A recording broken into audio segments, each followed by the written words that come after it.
Welcome. It is Sunday night. We are reading Chapter 3 of The Disaster Artist.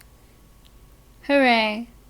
Welcome. I'm your host, Mystical McKay, and I fucked my hair up myself. Thank you for asking.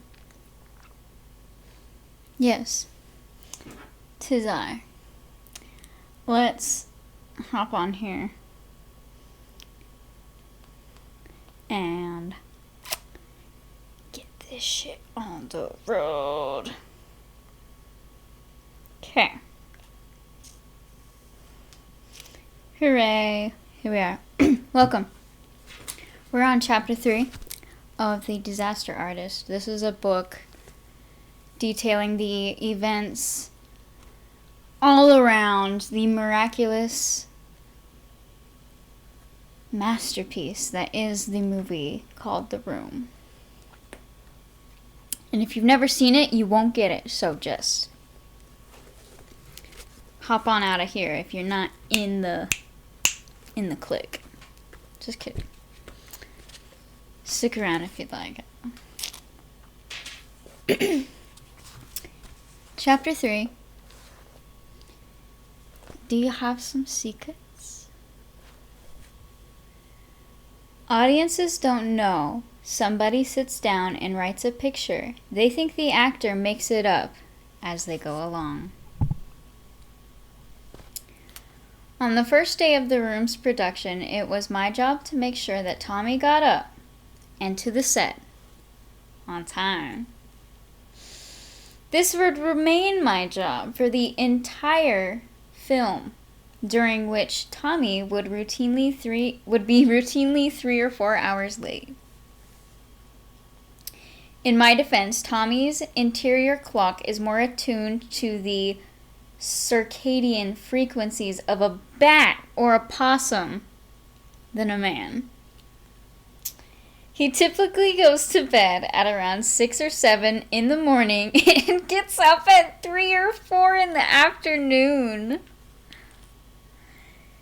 He was insisting on morning shoots for The Room, though. After quitting my job at French Connections, I parked my car in Tommy's driveway. I walked through his front door, which was ajar, and called his name.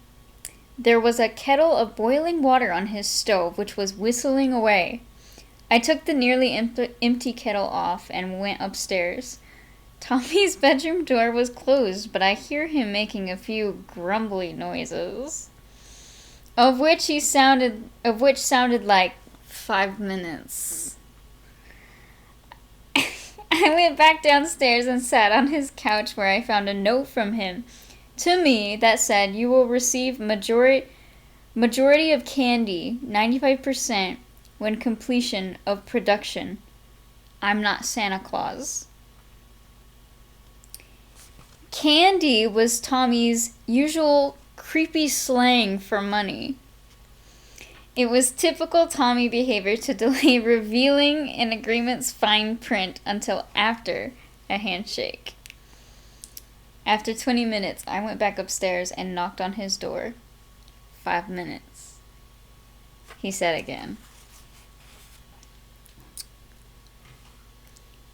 You have Tommy's sleep schedule? I realized that sitting there on his couch that there was a pretty significant loophole in Tommy's payment plan. What if we never completed production? Tommy briefly appeared on the staircase looking disheveled. "We take your car, okay?" "Okay," I said. "But why?" "Because people talk if they see my car." He started heading back to his room.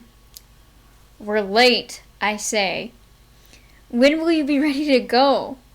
5 minutes, he said.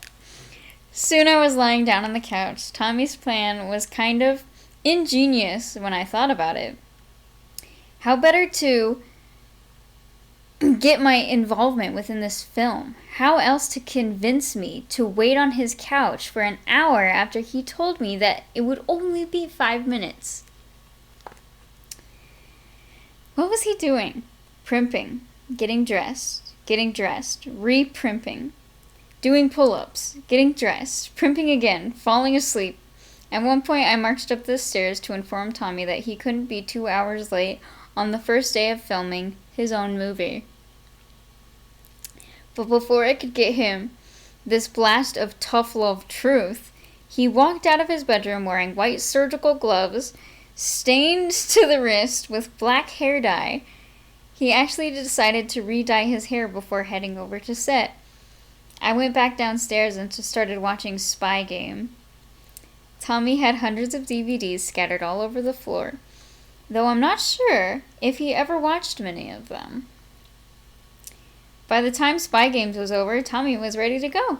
We were about 4 hours late by now, and we hadn't even stopped at 7-Eleven for Tommy's customary 5 cans of Red Bull yet.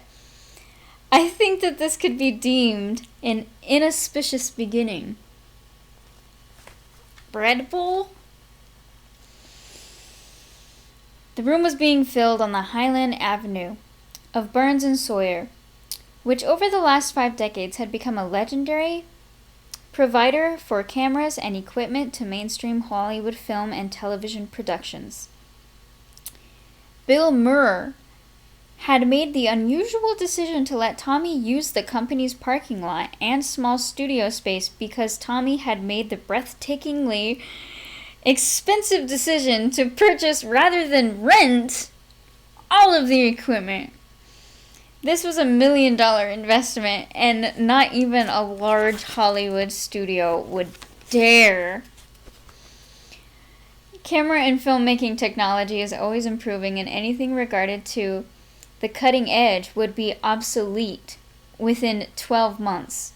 Tommy's purchases included 2 Panasonic HD cameras, a 35mm film camera, a dozen extremely expensive lenses, and a moving truck full of Ariflex lighting equipment. With one careless gesture, Tommy had thrown a century of prevailing film production wisdom into the wind. Probably the most wasteful and pointless aspect of the room's production was Tommy's decision to simultaneously shoot his movie with both a 35mm film camera and a high-definition camera.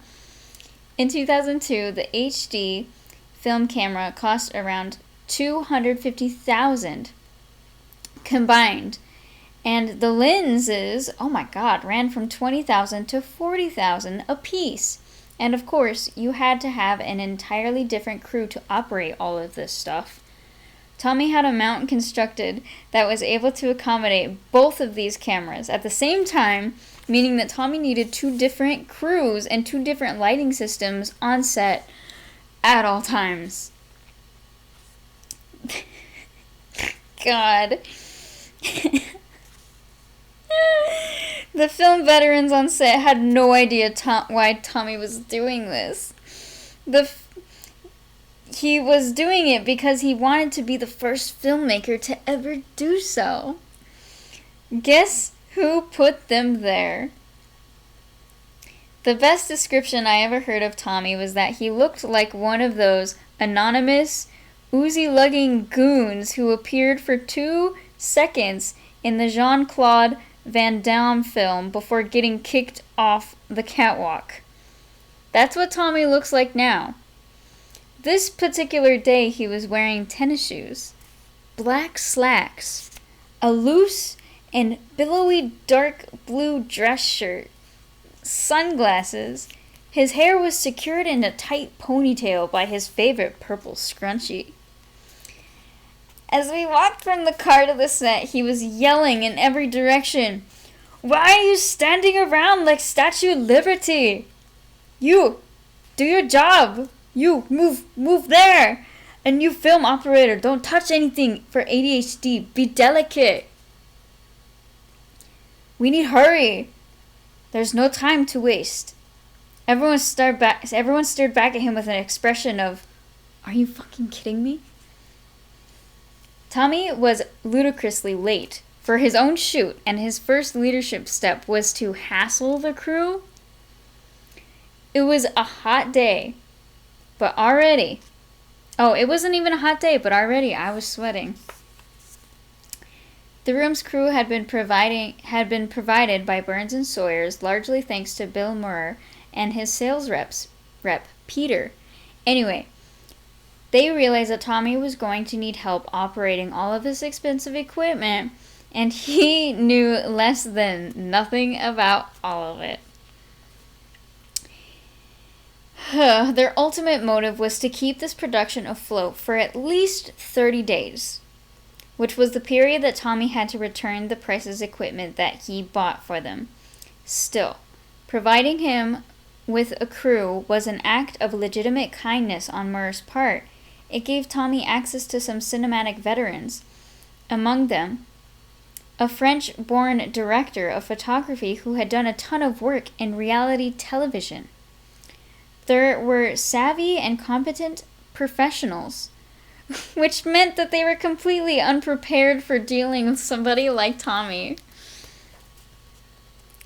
Sandy had 25 years of experience in film and television. Most of it was with script supervising capacity. With his untucked flowered shirt and his mustache, his hefty glasses, Sandy looked about non-LA as possible. He was friendly and funny most of the time, though his work on The Room nearly drove him mad. Years later, he would claim to have directed the lion's share of The Room, which is a bit like claiming to have been in Hindenburg's principal aeronautics engineer. Sandy later told me that his first thought when he met Tommy was he wondered why his skin didn't sizzle when it came into contact with direct sunlight. He figured Tommy was probably some spoiled wild child from an oil-rich Bulgarian family who had been paid by his parents to vacate the motherland and never come back. In their meeting, while Tommy described the room to Sandy, Raphael, who had already signed on, was standing off to the side, out of Tommy's line of sight. When his hands pressed prayerfully together, silently begging Sandy to come aboard. To Sandy, Tommy seemed delusional, inexperienced, and rich. So why not? Sandy was the only person on set besides me who had been given the complete script of The Room. He'd done a considerable amount of work on it. Thank you for the following, Burrito Therapy. He'd done a considerable amount of work on it, mostly turning into a dreadful dialogue, which went into linguistic unit human beings. Oh, an English what the heck? Here is your coffee and English muffin burning your mouth into linguistic units human beings could exchange. What the fuck did that even mean? I don't even know. Beyond that, Sandy couldn't do more without rewriting everything from complete scratch, which Tommy would not tolerate, and Sandy could not stomach this. He saw the script for what it was, an unintelligent shot to the core with curiosity and unexamined homoeroticism. But a job was a job. One of the first things that Tommy did after arriving on set was to check in with Raphael, who was clearly puzzled as to why Tommy was so late all the time. He would smile atop his little silver soul patch. Raphael was standoffish. He was the opposite of talkative. He seemed to take the fact that he was working on something as very low grade with The Room. But he softened to me, considering when he found out that I spoke French, and he became more open as the production wore on. Once it was established that Raphael was eager to get going, Tommy checked in with The Room's costume designer, another decent and conscientious on-set presence.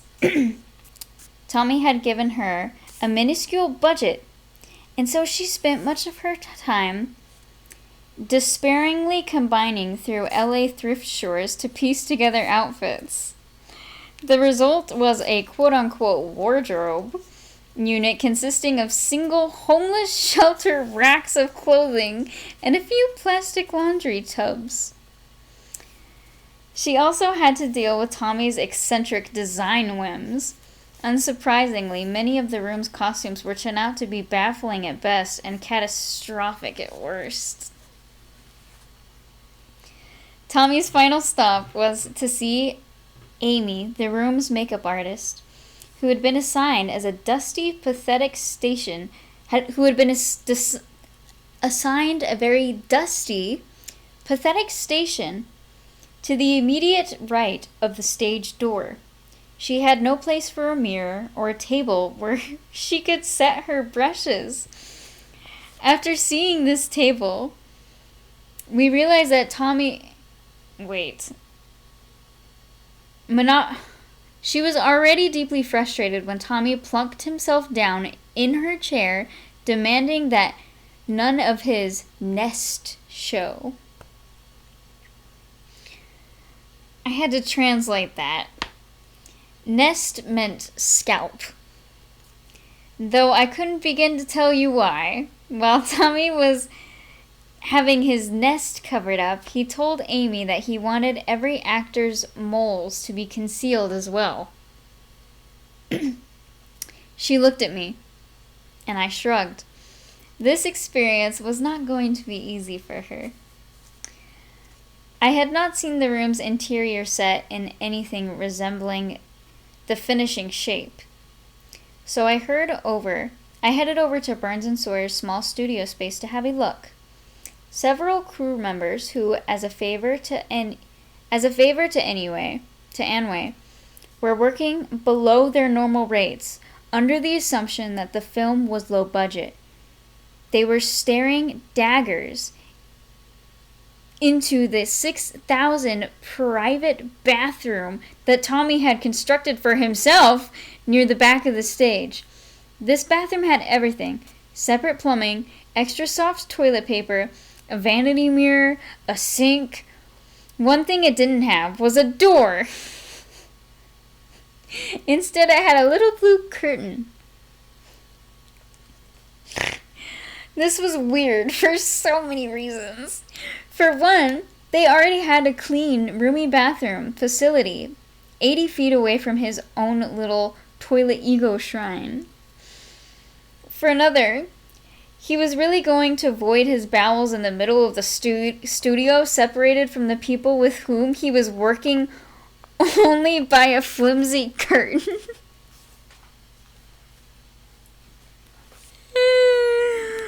Oh my lord, you guys.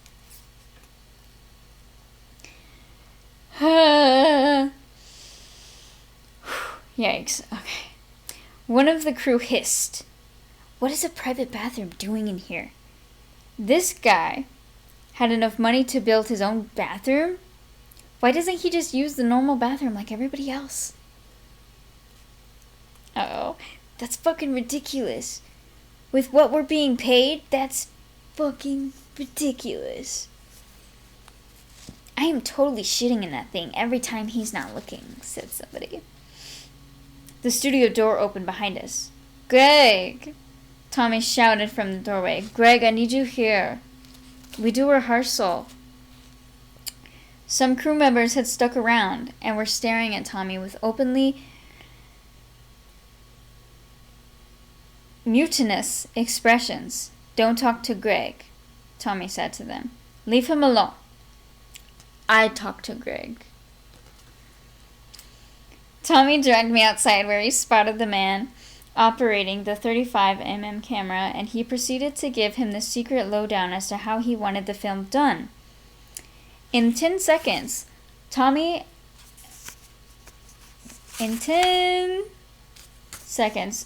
spoke to him. The camera operator...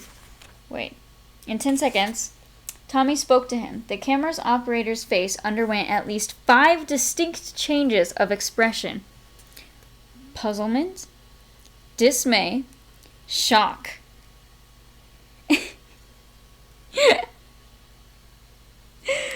bleak bleakness, and finally acceptance. I hated myself for having any part of this. I knew if I did the right thing and walked away from being Mark, it also meant walking away from a life-changing amount of money. And at the time, I didn't believe enough in myself to feel like I could have earned that same amount in any other way. I felt like my weakness was being exploited, and I was letting it happen. Maybe that's why I was where I was. Tommy had made me realize that I had a price. I knew what Tommy was doing to Dawn, and it was cruel. But now I was stuck afresh by how incredibly wasteful of an idea this was. But now, Tommy was wasting the cameraman's time, and obviously Dawn's time, but also the lighting people's times, and the sound guy's times, and the makeup person's times, and the costume designer's times, all because he didn't want to engage Dawn directly. It was strange. Tommy normally thrived within the black light of confrontation. The actors all waited around for Tommy to start doing something. It was, after all, hours past their call time. He was insistent that the entire cast, even those who weren't shooting that day, be on set all day, every day, throughout the whole film. He loved to spontaneously include actors in scenes that were not originally written into. If you were an actor on the room, every day was a complete surprise. Everyone, Tommy says, while waving his arms. Now please listen. I need crew here too. With everyone gathered around, I looked at the actors with whom I'd grown so familiar over the last few months. Months of Tommy's drama, loony rehearsals, vicious arguments, and blowouts between Tommy and the cast just days before had left us all at our edge. So, he said, Greg is here, as you know. I have news that we want to see him. Producers want to see Greg for future projects. So he's going to do a couple scenes tonight on film with you guys. Producers want him on film, okay? That's what they say. He shrugged. So we need to organize cameras, etc., etc. The cast tried to wrap their minds around this odd announcement. Who is he playing? Brianna asked. Tommy answered, He's going to be playing Mark for rehearsal process. The producers want to see him as the Mark. Dawn turned to Brianna. No one was aware that they had been secretly dating, and exchanged a pregnant look with her. Then Dawn's eyes found mine. I shrugged to him. Tommy dismissed us with the promise that rehearsals would begin in 20 minutes, and I tried to go find some place inside the studio to hide, but Dawn caught me. Hey, he said. I smiled at him with as much genuine, not backstabby warmth as I could. Weren't you going out for soap or something? Going out for a soap or something? A week or so before I had to take off during rehearsal to audition for The Young and the Restless, a part that I did not land. I only told Brianna about it, but the word had obviously gotten around. Yeah, I said. Dawn's eyes filled with jumpy, piqued alertness. So did you get it? Yeah. I still don't know why I said yes. I think his manic newfound interest in my career was freaking me out a little. Hey, now you're smiling. That's great. Congratulations. He looked back at Tommy for a moment and thought, as though having finally made sense of the situation. So, he said, assertively, you're auditioning for some other thing for the producers, or does this have anything to do with the soap? No, I said. It's something different. This is getting ridiculous. For all Don knew, I was an intern, yet here I was, appearing to be effortlessly moving ahead in his field while he was stuck trying to get tape in the room. What's your character's name? Don asked subtly. I hesitated. In the soap? Yeah, Tristan. Well, Don said, drifting away from me now. It sounds exciting. Good luck. Brianna, too, tracked me down to extend her congratulations, a thin cover for wanting to know what the hell was really going on. She had had no good experience with Tommy to date. A week before, in what turned out to be a cast meeting, she had asked Tommy why he was always hours late and why, since it was so hot, did he not have water available for them to drink. He erupted in yelling, "Nobody in Hollywood will give you water!"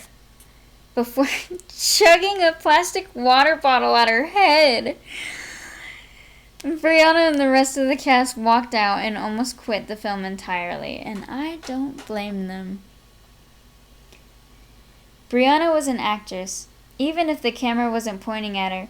She looked like the sort of pretty blonde earth child who should have small colorful birds floating around their head and chipmunks sitting on their shoulders. She had asked me several times why I wasn't in the room. Now she's saying, "I told you, Greg, I told you that you should have been in front of the camera instead of interning." Thanks, I said. It's probably going to turn out to be nothing, though. Producers, she said, turning the word into an implicit accusation. The first scene was shot in the room, and it was remarkably fake with the alley set that Tommy had built in the studio. His rationale for choosing not to film in the real alley was which was literally right outside their door, because we do first-class production, no Mickey Mouse stuff, he says. The alley scene's major players was Johnny, Chris R., Mark, and Denny, whom Sandy referred to as the weirdest character I have ever encountered in 25 years of filmmaking. During the making of The Room, Tommy demanded that Philip Haldeman, who was playing Denny, enter some scenes singing his lines, asking him to cry hysterically when Juliet yelled, "What kind of drugs?" and make him lingeringly eat an apple early in the film because Tommy explained this was a very sexual symbol. Given the nature of the character he was asked to play, a man-child who peeps on a peeping Tom neighbor who has no purpose in the story other than to ambiguously propose a threesome to be saved from a drug dealer. He did about as well as any young actor could have done. Oh my god. Philip was 26 at the time, older than I. But Tommy still casted him as the youngest character in the entire film. Tommy wasn't clear in the script about Denny's age for anyone else, but we all assumed that Tommy wanted Denny to be between 15 and 18. Philip looked young, but not that young, which makes every scene that he's in that much more uncomfortable. In an attempt to make film appear more youthful, they had him fit into this tunic-length Charlie Brown goes to prep school rugby-type shirt. I felt for Philip. Everyone did. Oh my god. Don, meanwhile, was warming up a few feet away from me. His spiky, dirty blonde hair appeared to have been newly highlighted. He was wearing slacks and off-white Abercrombie and Fitch collared shirt, which had been generously unbuttoned. Tommy was ready to go now, having changed into black Nike cross trainers and dress pants. He walked past Dawn and said, "Don't try to be Brando today because you'll hurt yourself." Tommy had a lot of trouble casting the part of Chris R., probably because he chose to greet most of the guys auditioning for the party by jumping them when they walked through the door.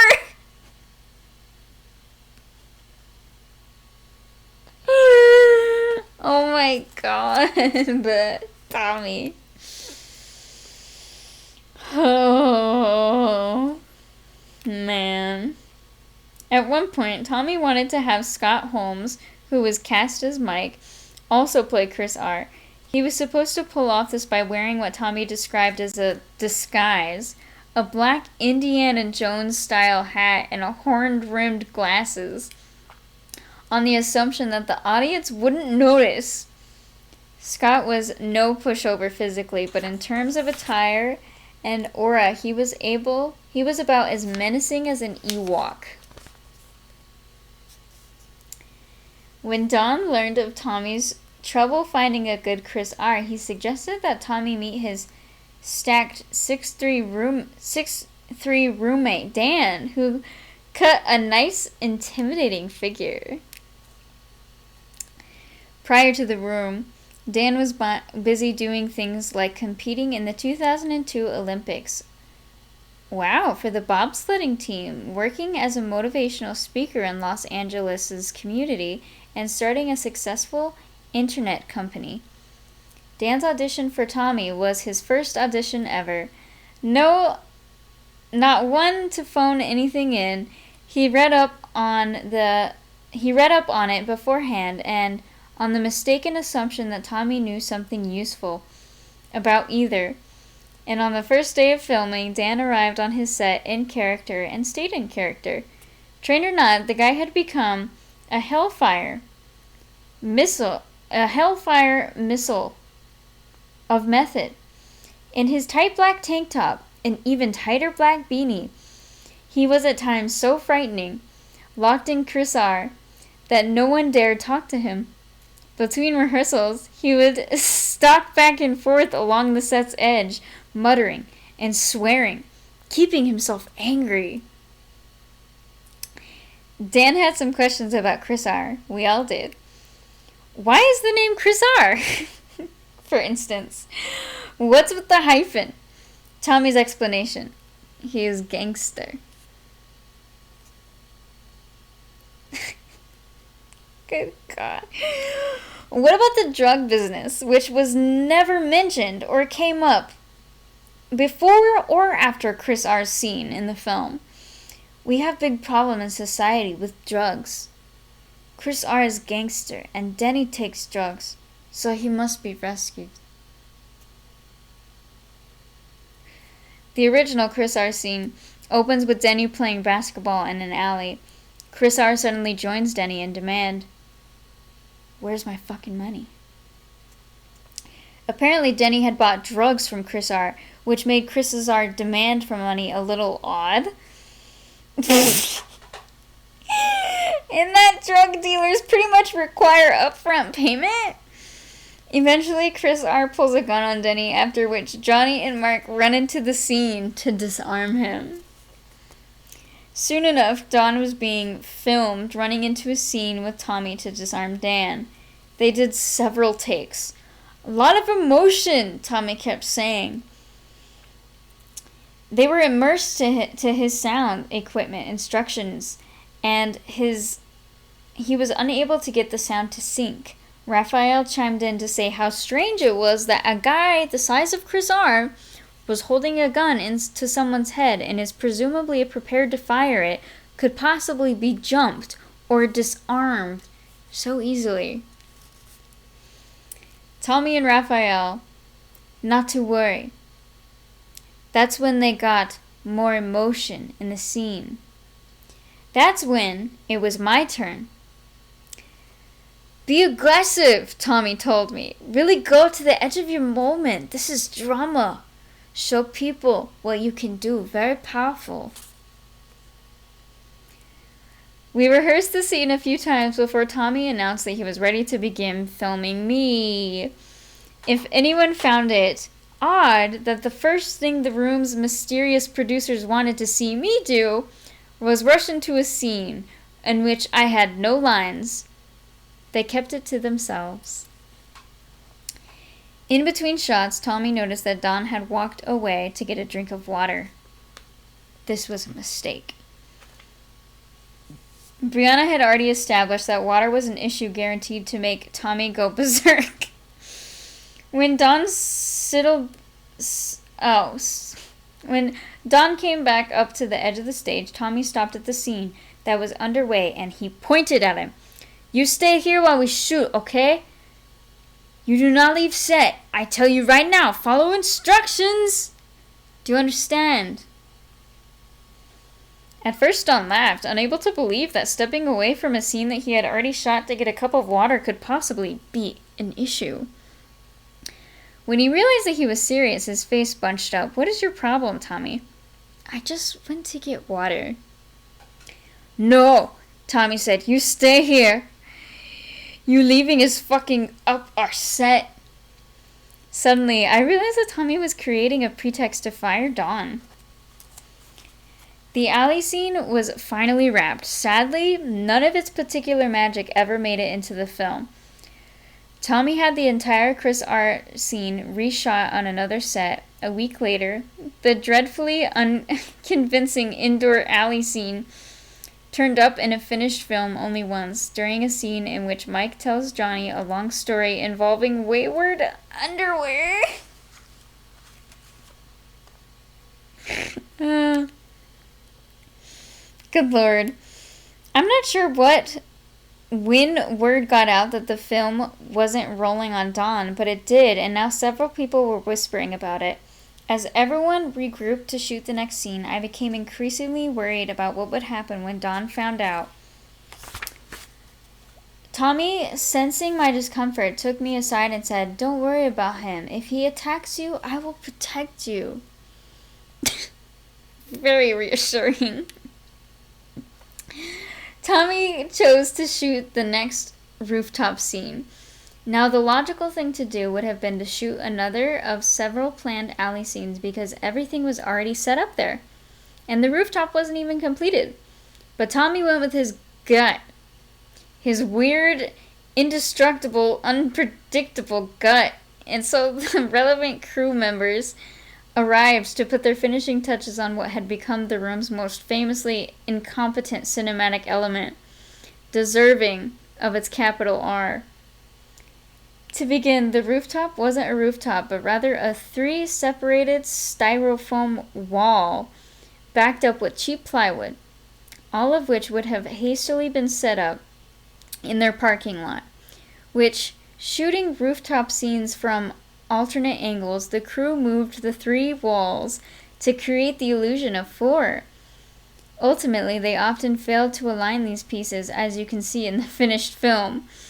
Tommy also had determined that convincing an approximation of a fancy San Francisco rooftop access point would be the sheet metal shed. When this shed was introduced into the rooftop shots, the walls were pulled apart and the shed was pushed into the gap, moving magic at its finest. Behind the rooftop was Tommy's coupe de grace, a green screen. Tommy had decided to add the San Francisco skyline to every rooftop scene via post-production digital trickery. As everyone who's seen the film knows, this composition process was not successful. Half of the time, the Mediterranean San Francisco skyline more closely resembles that of the... Oh my god. I'm crying. Okay.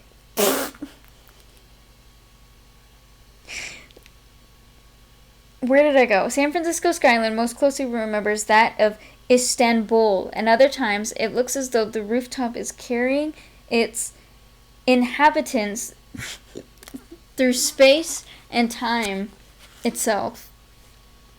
The rooftop scene Tommy now wanted to shoot involved two characters. Peter, Johnny's psychiatrist friend. Wait. It says two characters. Peter, Johnny's Peter, who is Johnny's psychiatrist friend, and Mark. Mark has headed up to the rooftop to evade his problems and smoke a joint when Peter arrives to confront him about his affair with Lisa, Johnny's future wife.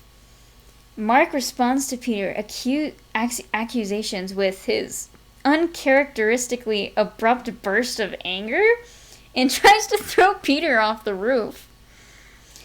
Then Mark is immediately apologizing to Peter for trying to kill him. Then Peter lets it slide. It's probably the most swiftly forgiving attempted murder in the history of film.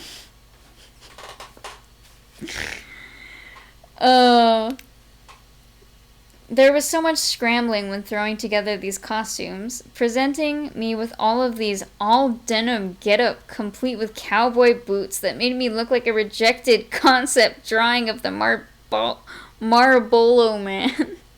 Marlboro.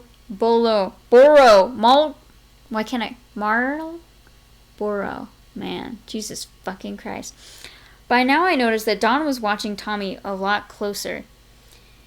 Tommy still had not requested new wardrobes for him at the rooftop scene, which has been suspicious. When the camera started rolling, Tommy kept interrupting the scene. As per the original script, Tommy wanted Mark to knock Peter out and then wake him up by dumping a bucket of water on him.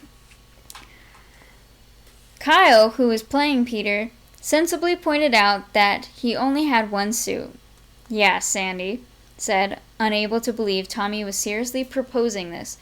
Once Kyle's suit is wet, we can't shoot again until it's dry. Tommy ran his hands through his hair as though whether or not to dump a pail of water over Peter's head was the most agonizing decision imaginable. We tried the scene again, but Tommy remained unhappy. There's no chemistry. Voice needs to go up, okay? Come on, Greg.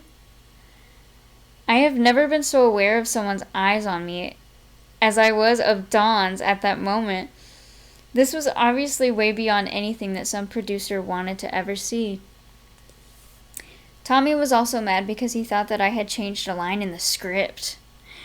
In this scene, Mark is supposed to ask Peter, "Why do you want to know my secret?" Tommy thought the line was, "Do you have some secrets?" But it wasn't. That's something Johnny says to Mark earlier in the film, yes, but Tommy didn't know his own script. So by this point, he was getting looks from just about everyone, especially Dawn. To deflect his embarrassment, he would yell, "More motion!"